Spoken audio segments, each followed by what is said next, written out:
Good evening. First, I'd like to thank the Green River College Foundation for inviting me to be the alumni speaker. When I first spoke with Heather about it, I was just kind of one of those little elbow rubs, like, hey, if you ever need another alumni speaker, hint, hint. But then it came up a couple more times, and I was absolutely ecstatic when she emailed me to invite me to be the Green River College, so thank you. When I sat where you're sitting, I gave serious thought on what I would say if I were ever up here giving the alumni speech. And I realized that no matter how different we may seem on the surface, we're exactly the same underneath. And we all endure our share of hard times, and the stories we just heard here tonight are proof of that. They vary from person to person, but it doesn't change how difficult it is for that person. When I was 21, I dropped out of college. I had no money, I had no job. And so needing to work, I got two. One was bartending at a local VFW, and the other was working with developmentally disabled children.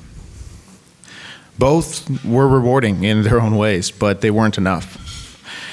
So I decided to pursue an acting career.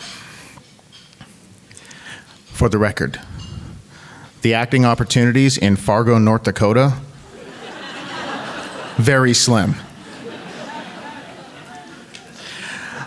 I wasn't getting any closer to achieving my dreams, and long hours working on top of rooftops began to take their toll.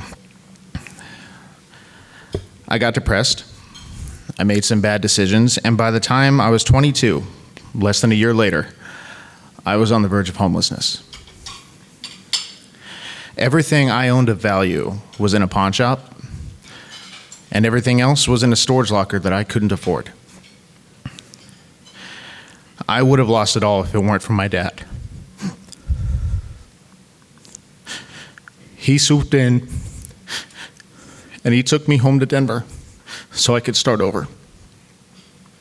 Left everything in the storage locker. We had to come back for that later. But on that flight, I had a suitcase with my clothes, a laptop with my backpack, reverse that, a PlayStation 2, and my collection of Final Fantasy games.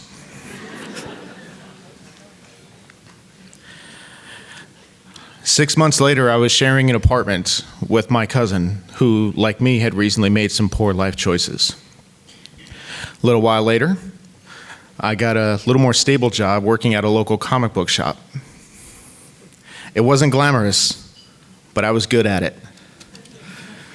And it was working at that shop where I stopped taking one step forward and two steps back. Over the next 10 years, I graduated a broadcasting school. I worked on air at a radio station in Montana. I served in the Army. And I completed an associate and a bachelor's degree. And today, I'm working a sweet corporate job at Costco with full medical and retirement benefits.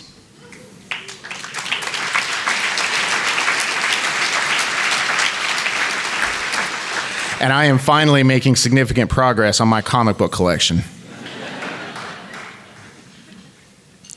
For those of you wondering where I've been going with all of this, it's to explain that in life, we cannot let our hardships be the only thing that define us.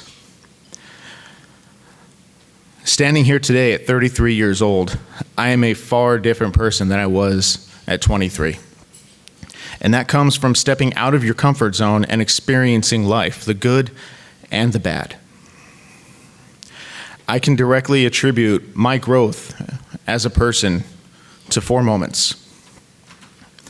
Seeing how disappointed my dad was when he came to get me. Working at the comic book shop.